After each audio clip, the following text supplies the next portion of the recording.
अस्सलाम वालेकुम। अब हम बच्चों फर्स्ट डे का नेक्स्ट टॉपिक देखेंगे। टॉपिक का नेम क्या है? Oxidising agent and reducing agent. Clear? तो ऑक्सीडाइजिंग एजेंट को हम ऑक्सीडेंट भी बोलते हैं और रिड्यूसिंग एजेंट को हम रिडक्टेंट भी बोलते हैं। ठीक है, इसको डिफाइन करने से पहले ना एक इक्वेशन में आपको लिख देती हूँ ताकि आपको डेफिनेशन क्लियर हो जाए। ठीक है, Na पॉजिटिव और Cl नेगेटिव। क्लियर हो गया? तो ये इसमें कन्वर्ट हो रहा है, ठीक है, और ये इसमें कन्वर्ट हो रहा है। ठीक हो गया? आप सोडियम इलेक्ट्रॉन को लूज करके Na पॉजिटिव बना रहा है, तो इट मीन्स दैट यहाँ पे क्या हो रही है बच्चों? ऑक्सीडेशन। ठीक है, और ये इलेक्ट्रॉन को गेन कर रहा है, तो यहाँ पे क्या हो रही है? रिडक्शन। तो जो एटम इलेक्ट्रॉन को लूज करेगा उस एटम को हम बोलेंगे वो है रिड्यूसिंग एजेंट। ठीक है, और जो इलेक्ट्रॉन को गेन करेगा वो क्या होगा? Oxidising agent. तो डेफिनेशन सबसे पहले देखो, an oxidising agent. Oxidising agent किसकी बात की जा रही है? क्लोरीन की। ठीक है, एटम भी हो सकता है, आयन भी हो सकता है और मॉलिक्यूल भी हो सकता है। Is that substance which oxidised some other substances. ठीक है, विच ऑक्सीडाइज का मतलब क्या होता है? जो किसी दूसरे एटम को ऑक्सीडाइज करे। ऑक्सीडाइज का मतलब क्या होता है? किसी दूसरे एटम में से इलेक्ट्रॉन को रिमूव कर दे। जब दूसरे में से इलेक्ट्रॉन को रिमूव करेगा तो उस इलेक्ट्रॉन को खुद ऐड करेगा ना, तो क्या करते हैं? ऑक्सीडाइज करते हैं दूसरे सब्सटेंस को, बट खुद क्या हो जाते हैं? रिड्यूस हो जाते हैं। ठीक है, तो यहां पे हम क्या लिखेंगे? ऑक्सीडाइजिंग एजेंट क्या होते हैं? Oxidised other. ठीक है, और रिड्यूस इटसेल्फ। तो अब यहाँ पे डेफिनेशन देखो, an oxidising agent, atom, ion and molecule is the substance which oxidised some other substance, यानी किसी दूसरे से इलेक्ट्रॉन निकाल देंगे। और इसने किसको ऑक्सीडाइज किया है? सोडियम को। सोडियम से इलेक्ट्रॉन निकला है ना, which oxidize some other substance and itself reduce to the lower oxidation state. ठीक है, और खुद रिड्यूस हो जाते हैं और किस पे आ जाते हैं? लोअर ऑक्सीडेशन स्टेट पे। मतलब जब एक इलेक्ट्रॉन एक्सेप्ट करेगा तो -1 आएगा। लोअर ऑक्सीडेशन स्टेट का मतलब क्या होता है? एक एटम है, उसने इलेक्ट्रॉन को जब गेन किया तो उस पर नेगेटिव चार्ज आएगा। और अगर आप काउंटिंग लिखो तो यहाँ से 0, 1, 2 एंड 3 है, और अगर आप माइनस देखो तो यहाँ पे -1, -2 एंड -3। ये वाली जो स्टेट है ये होती है लोअर स्टेट, और ये वाली जो स्टेट होती है ये होती है हायर स्टेट। क्यों? बिकॉज यहाँ पे जो है वो पॉजिटिव साइन होगा ना, तो जब भी कोई एटम इलेक्ट्रॉन एक्सेप्ट करेगा तो उसमें -1 चार्ज आएगा। तो वो कौन सी ऑक्सीडेशन स्टेट को गेन करेंगे? लोअर स्टेट को, bye gaining 1 and more electron. तो जितने इलेक्ट्रॉन गेन करते जाएंगे उसी के अकॉर्डिंग चार्ज आता जाएगा। ऐसे सब्सटेंस जो दूसरों को ऑक्सीडाइज करें, खुद रिड्यूस हो जाए, उनको हम ऑक्सीडाइजिंग एजेंट बोलते हैं। क्लियर हो गया? अब जरा रिड्यूसिंग एजेंट की डेफिनेशन देखो। A reducing agent is a molecule, ion is the substance which reduce some other. ठीक है, अब रिड्यूसिंग एजेंट क्या है? अब फॉर एग्जाम्पल जो सोडियम है वो क्या है? रिड्यूसिंग एजेंट है। ठीक है, तो reducing agent is a substance. अब ये क्या करेगा? विच रिड्यूस्ड सम अदर सब्सटेंसेस। ये क्या करेगा? रिड्यूस करेगा अदर को। ठीक है, और क्या करेगा? Oxidised itself. उससे उल्टा होगा ना। तो यहाँ पे देखो, सोडियम ने क्या करना है? सोडियम ने इलेक्ट्रॉन को लूज करके Na पॉजिटिव चार्ज अटेन कर लेना है। ठीक है, तो reducing agent, atom, ion and molecule वो सब्सटेंस है विच रिड्यूस्ड सम अदर सब्सटेंस, जो किसी दूसरे सब्सटेंस को रिड्यूस करेगा और खुद क्या होगा? इट सेल्फ ऑक्सीडाइज हो गई, यानी उसके अंदर से इलेक्ट्रॉन निकलेगा। जो इलेक्ट्रॉन निकलेगा वो कोई और एटम एक्सेप्ट करेगा तो दूसरा एटम जो है वो रिड्यूस हो जाएगा to the higher oxidation state. अब ऑब्वियस सी बात है, जब कोई एटम इलेक्ट्रॉन लूज करता है तो उस पर +1, +2 एंड +3 ऐसे चार्ज आता है। अब पॉजिटिव साइन है तो ये क्या होगा? हायर ऑक्सीडेशन स्टेट होगा। ठीक है, और ये कब आएगा? जब कोई एटम इलेक्ट्रॉन को लूज करेगा। अब एक इलेक्ट्रॉन भी लूज कर सकते हैं और एक से ज्यादा भी इलेक्ट्रॉन लूज कर सकते हैं। ठीक है, क्लियर हो गया? तो यहाँ तक अभी हमने बच्चों दोनों को डिफाइन किया है। अब हम दोनों की एग्जाम्पल को देख लेते हैं। ठीक है, अब फॉर एग्जाम्पल यहाँ पे है क्लोरीन। क्लियर है? क्लोरीन ने इलेक्ट्रॉन को किया है एक्सेप्ट, और क्लोरीन पे चार्ज क्या आ गया है? Cl negative. तो यहाँ पे क्लोरीन का जो ऑक्सीडेशन नंबर है वो कितना है बच्चों? 0। न्यूट्रल है ना।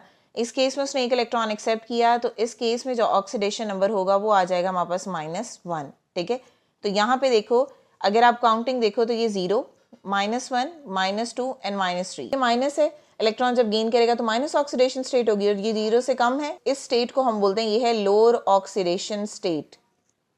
ठीक है, लोअर ऑक्सीडेशन नंबर। तो यहाँ पे क्या होगा?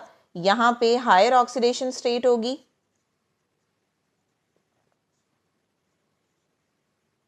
क्लियर, और जब इलेक्ट्रॉन को गेन कर लेगा तब क्या हो जाएगी? Lower oxidation state.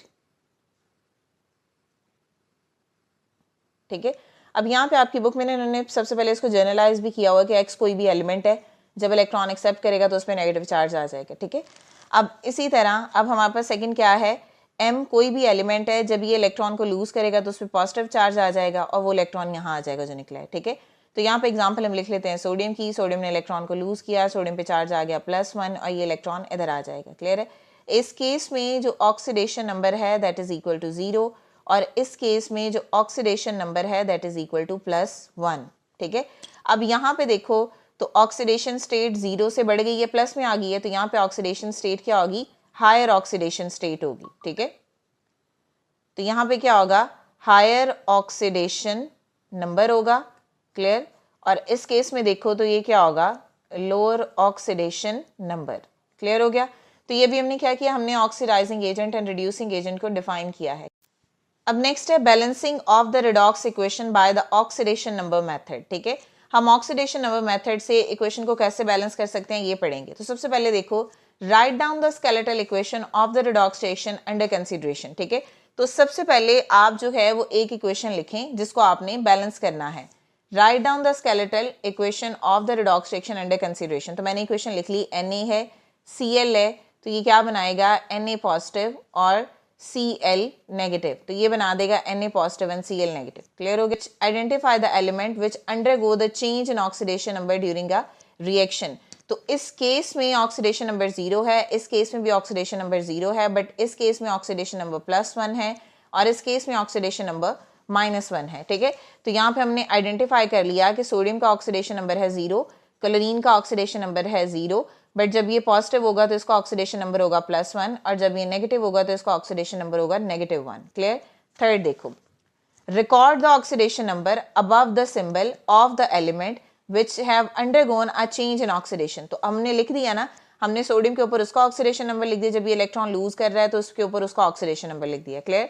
नेक्स्ट देखो, indicate the change in the oxidation number by arrows joining the atoms, clear. तो अब हमने क्या किया कि यहाँ पे सोडियम है और यहाँ पे सोडियम पॉजिटिव है, ठीक है।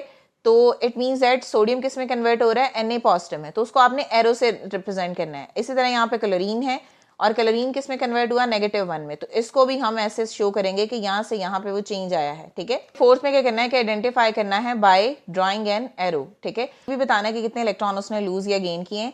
तो यहाँ पे क्या हुआ है, लॉस ऑफ 1 इलेक्ट्रॉन, ठीक है, और यहाँ पे क्या हुआ है, गेन ऑफ 1 इलेक्ट्रॉन, क्लियर है। इसके बाद है fifth, equate the increase or decrease in an oxidation number electron gained or lost by multiply a suitable digit, ठीक है। जब आपने ऑब्वियस सी बात है, जब आपने बैलेंस करना है ना इस इक्वेशन को, जैसे फॉर एग्जांपल यहाँ पे हमारे पास सोडियम है, क्लोरीन है, ठीक है, और Na पॉजिटिव है, Cl नेगेटिव है, तो हम कहते हैं क्लोरीन जो है वो मॉलिक्यूलर फॉर्म में होती है, ठीक है। अब आपने क्या करना है कि अकॉर्डिंग टू ऑक्सीडेशन नंबर इस इक्वेशन को जो है वो बैलेंस करना है। 2 क्लोरीन इधर है तो ऑब्वियसली बात है, इसका मतलब है कि 2 क्लोरीन इधर आएंगे, जब 2 इधर हैं सोडियम 2 इधर आएंगे, 2 इधर आएंगे, इस कलेक्टिवली हम इसको लिखेंगे 2NaCl। तो ये तो आपको बच्चों जनरली मैं सिर्फ समझा रही हूँ, इसकी आगे हम एक प्रॉब्लम सॉल्व करेंगे जिससे आपको मजीद क्लियर हो जाएगा, ठीक है। इसके बाद इसने कहा कि balance the rest of the equation by inspection, hit and trial method. एक एक को चेक कर लें कि इसमें कितने आइटम्स हैं एक साइड पर, दूसरी साइड पर कितने, उसी के अकॉर्डिंग जो है वो मल्टीप्लाई करके आप इक्वेशन को बैलेंस कर सकते हैं। तो ये रूल्स हैं कि कैसे आप ऑक्सीडेशन नंबर से जो है वो रिडॉक्स रिएक्शन को बैलेंस कर सकते हैं। क्या करेंगे, एक सैम्पल प्रॉब्लम लिखेंगे और उस पर ये सारे रूल अप्लाई करेंगे। अब हम बच्चे एक सैम्पल प्रॉब्लम देखेंगे, पीछे जितने हमने रूल्स पढ़े हैं उसको यहाँ पे अप्लाई करेंगे, ठीक है। क्वेश्चन देखो क्या है कि balance the following equation by the oxidation number method. ये हमारे पास इक्वेशन है, इस इक्वेशन पे पीछे जितने रूल्स हमने पढ़े उन रूल्स को हमने अप्लाई करना है, ठीक है। तो चलो सबसे पहले अब हम लिखते हैं इसका सोल्यूशन। तो सोल्यूशन में सबसे पहले हमने क्या करना है, हमने इक्वेशन जो है वो लिखनी है, ठीक है। इस इक्वेशन पे हमने ऑक्सीडेशन नंबर लिखना है, तो ठीक है। फर्स्ट में हम क्या करेंगे, write down the oxidation number of each element. Equation में जितने भी एलिमेंट है उनका ऑक्सीडेशन नंबर आपने लिखना है, ठीक है। तो इक्वेशन को रीराइट कर लेते हैं, K2Cr2O7 प्लस HCl, एरो आ जाएगा, यहाँ पे आ जाएगा KCl plus CrCl3 plus Cl2 plus H2O, clear. तो चलो अब ऑक्सीडेशन स्टेट लिखते हैं। इस केस में जो पोटाशियम है वो है +1, ठीक है, ऑक्सीजन है -2, ठीक है। और अब हम दोनों को सॉल्व करके फिर क्रोमियम की ऑक्सीडेशन नंबर आप निकाल सकते हो, क्लियर है। मैं बताती हूँ कैसे। K2Cr2O7 है और इसमें आपने क्रोमियम का ऑक्सीडेशन नंबर निकालना है, तो क्या करोगे, 2 है और K का ऑक्सीडेशन नंबर कितना है, +1, तो मल्टीप्लाई कर देंगे इसको 2 से, प्लस Cr2 है तो 2Cr लिख देंगे, क्योंकि यहाँ पे जो वैल्यू होती है वो इधर चली जाएगी ना, प्लस 7 और -2 और इक्वल टू 0 आ जाएगा। तो यहाँ पे आ जाएगा +2 CR प्लस माइनस यहाँ पे आ जाएगा 14। क्लियर? तो +2 CR और यहाँ पे आ जाएगा -14। -14 में से 2 निकाल दो तो कितने आ जाएंगे? -12 और 2 CR और इक्वल आ जाएगा बच्चों 0 के। इसको जरा इधर ले जाओ। अब इस 2 को यहाँ से खत्म करना है तो इधर से भी डिवाइड कर दो, इधर से भी। तो 2 6 are 12, यानी CR का ऑक्सीडेशन नंबर कितना है बच्चों? 6। तो यहाँ पे हम क्या लिखेंगे? +6 लिख देंगे। ठीक हो गया। इसी तरह HCl में इसका ऑक्सीडेशन नंबर है +1 और इसका क्या होगा? -1। क्लियर? अब यहाँ पे K का देखो, यहाँ पे भी क्या है? +1 और यहाँ पे भी क्या होगा बच्चों? -1 ऑक्सीडेशन नंबर। ठीक है।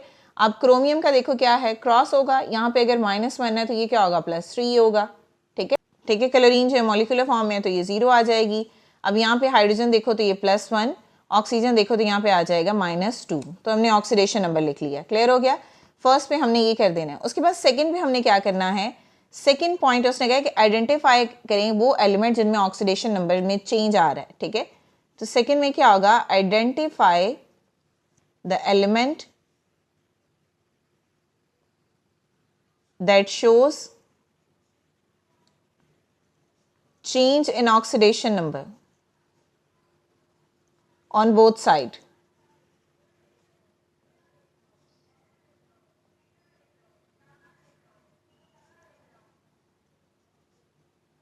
क्लियर? चलो इस इक्वेशन के जो ऊपर हमने ऑक्सीडेशन स्टेट के साथ लिखी है इसको दोबारा से नीचे लिखते हैं। इसको लिखते हैं तो यहाँ पे क्या आएगा? K2Cr2O7 प्लस HCl, यहाँ पे आ जाएगा हमारे पास KCl plus CrCr3 plus Cl2 plus H2O। Oxidation number जो ऊपर लिखा है उसको दोबारा से बच्चों नीचे लिख लो। तो +1 +6 -2, यहाँ पे +1 यहाँ पे -1। ठीक है। अगेन +1 -1 तो यहाँ पे +3 -1, यहाँ पे 0, यहाँ पे +1 और यहाँ पे -2 आ जाएगा। क्लियर हो गया। अब आप देखो यहाँ पे क्रोमियम का ऑक्सीडेशन नंबर है 6 और यहाँ पे क्या है? 3। तो एक तो चेंज आ रहा है बच्चों यहाँ पे। ठीक हो गया। दूसरा यहाँ पे क्लोरीन का ऑक्सीडेशन नंबर कितना है? माइनस, और यहाँ पे क्या है? 0। तो एक चेंज आ रहा है बच्चों यहाँ पे। क्लियर हो गया। तो यहाँ पे जो चेंज आया इलेक्ट्रॉन का वो 6 इलेक्ट्रॉन का, मैं आपको बताती हूँ कैसे आया। क्लियर है। और यहाँ पे देखो -1 से 0 में गया है तो यहाँ पे जो चेंज आया वो है 2 इलेक्ट्रॉन का। क्लियर है। ये मैं आपको बताती हूँ कैसे क्यों है। देखो बच्चों यहाँ पे बेसिकली क्या है? क्रोमियम 2 है। जब हम बैलेंस करेंगे तो यहाँ पे भी 2 आएगा ना, तभी तो दोनों तरफ बैलेंस होगा। क्रोमियम में 6 इलेक्ट्रॉन रिमूव कर रहा है वो, तो इसका मतलब है 2 होंगे तो वो कितने इलेक्ट्रॉन इन्वॉल्व होंगे उसमें? 12। ठीक है। अब यहाँ पे कितने? एक क्रोमियम जो है वो 3 पॉजिटिव चार्ज अटेन कर रहा है। ठीक है। 3 इलेक्ट्रॉन रिमूव कर रहा है। तो यहाँ पे अगर हमारे पास 2 क्रोमियम होंगे तो कितने होंगे बच्चों? +6 इलेक्ट्रॉन का चेंज आ जाएगा। ठीक है। अब 12 में से 6 निकाल दो तो कितने रह गए? 6 इलेक्ट्रॉन। तो यहाँ पे वही बात उसने की हुई है। ठीक है। इसी तरह यहाँ पे देखो बच्चों क्लोरीन है। अब एक क्लोरीन इधर है और यहाँ पे 2 है। ठीक है। एक में -1 है तो जब 2 होंगे तो -2 आ जाएगा और यहाँ पे ऑलरेडी 0 है। तो नेक्स्ट देखो बच्चों यहाँ पे chromium undergo a change in oxidation state from +6 to +3। यहाँ पे ऑक्सीडेशन नंबर क्रोमियम का कितना है? +6 और यहाँ पे कितना है? +3। यानी इसमें इलेक्ट्रॉन ऐड हुए हैं। एक इलेक्ट्रॉन ऐड हुआ +5 हो गया, फिर इलेक्ट्रॉन ऐड हुआ +4 हो गया, फिर इलेक्ट्रॉन ऐड हुआ +3 हो गया। तो इलेक्ट्रॉन के एडिशन से ऑक्सीडेशन नंबर जो क्या हो रहा है बच्चों? कम हो गया है। ठीक है। तो इलेक्ट्रॉन ऐड हो रहे हैं तो वो खुद को क्या कर रहा है बच्चों? रिड्यूस कर रहा है। खुद को रिड्यूस करेगा तो दूसरों को क्या कर रहा है? ऑक्सीडाइज्ड। तो जो खुद को रिड्यूस करे उस एटम को हम क्या बोलेंगे? Oxidising agent. इसका मतलब है जो क्रोमियम है वो क्या है? Oxidising agent. क्लियर। यहाँ पे ऑक्सीडेशन नंबर है बच्चों -1, यहाँ पे ऑक्सीडेशन नंबर क्या है बच्चों? 0 है। ठीक है। तो -1 से 0 में गया है, मीन्स इलेक्ट्रॉन को इसने लूज किया है। तो जो इलेक्ट्रॉन को लूज करेगा वो खुद को क्या कर रहा है बच्चों? ऑक्सीडाइज्ड। तो इस केस में जो खुद को ऑक्सीडाइज करेगा उसको हम क्या बोलते हैं? वो है बच्चों रिड्यूसिंग एजेंट। क्लियर। तो यहाँ पे देखो while chlorine undergo a change in oxidation from -1 to 0। -1 to 0 का मतलब है इलेक्ट्रॉन इसने लूज किया है, रिमूवल हुआ है। तो रिमूवल ऑफ इलेक्ट्रॉन क्या होता है बच्चों? ऑक्सीडेशन होता है। ठीक है। तो जो एटम खुद को ऑक्सीडाइज कर रहा है इसका मतलब है that act as a reducing agent. जो इलेक्ट्रॉन निकलेगा वो इलेक्ट्रॉन कोई और लेगा ना, तो दूसरों को वो क्या कर देगा? रिड्यूस कर देगा। खुद वो क्या हो जाएगा? ऑक्सीडाइज हो जाएगा। So it is oxidised and act as a reducing agent. क्यों रिड्यूसिंग एजेंट है? क्योंकि दूसरों को वो रिड्यूस कर रहा है। ठीक है। नेक्स्ट का है कि multiply the Cl2 with 3 and Cr with 2 to balance the loss and gain of electron। यानी आपने जो Cl है उसको आपने किससे मल्टीप्लाई कर देना है बच्चों? 3 से, और जो Cr है उसको किससे मल्टीप्लाई कर देना है? 2 से। तो आपके पास जो इक्वेशन वैसे है वैसे इक्वेशन क्या है? K2 Cr2O7 plus HCl as जो इक्वेशन है पहले मैं वो लिख देती हूँ, KCl plus CrCl3 plus Cl2 plus H2O, ठीक है। तो आपने Cl को किससे मल्टीप्लाई करना है बच्चों? 3 से। तो Cl यहाँ पे कितना है, ठीक है, तो यहाँ पे इसको 3 से मल्टीप्लाई कर दोगे, ठीक है, और क्रोमियम को किससे मल्टीप्लाई करोगे? 2 से। अब नेक्स्ट देखो, उसने कहा कि balance the remaining equation by the inspection method. अब एक एक एलिमेंट को चेक करो और देखो कि एरो के एक साइड पे वो कितने हैं और एरो के दूसरे साइड पे कितने हैं। तो सबसे पहले हमने क्या करना है, हमने दोनों साइड पे पोटाशियम को जो है बैलेंस करना है। यहाँ पे पोटाशियम कितना है बच्चों? 2।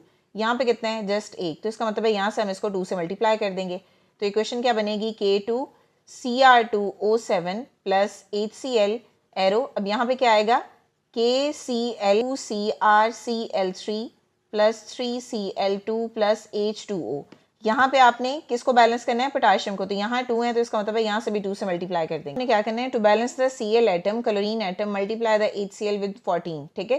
कैसे? यहाँ पे देखो 3 2s are 6 और 3 2s are 6, 6 और 6 कितने हो गए? 12 और यहाँ पे कितने हो गए? 13 एंड 14। इस केस में जो क्लोरीन है वो 14 है और इधर सिर्फ एक ही है, तो इसका मतलब है हम इस HCl को 14 से मल्टीप्लाई कर देंगे, ठीक है। तो यहाँ पे क्या बनेगा? इक्वेशन देखो, उसको रीराइट करते हैं, प्लस HCl यहाँ आ जाएगा 2KCl plus 2CrCl3 plus 3Cl2 plus H2O। अगर 14 क्लोरीन है, यहाँ पे एक है, तो इसका मतलब है यहाँ से इसको 14 से मल्टीप्लाई कर देंगे, ठीक है। क्लियर हो गया? अब बैलेंस करना है ऑक्सीजन को बच्चों। यहाँ पे ऑक्सीजन कितने हैं? जस्ट 1। यहाँ पे कितने हैं? 7। मतलब है इधर ऑक्सीजन है बच्चों 7, इधर जस्ट 1 है, तो इसको हम 7 से मल्टीप्लाई कर देंगे। यहाँ पे देखो ऑलरेडी 7 ऑक्सीजन है, यहाँ पे कुछ नहीं था तो इसको हमने 7 से मल्टीप्लाई कर दिया, ठीक है। तो ये था बच्चों आज का हमारा टॉपिक। आई होप कि आपको क्लियर हो गया होगा। अगर स्टिल कोई भी क्वेश्चन है तो आप कमेंट कर सकते हैं। नेक्स्ट वीडियो तक के लिए अल्लाह हाफिज़।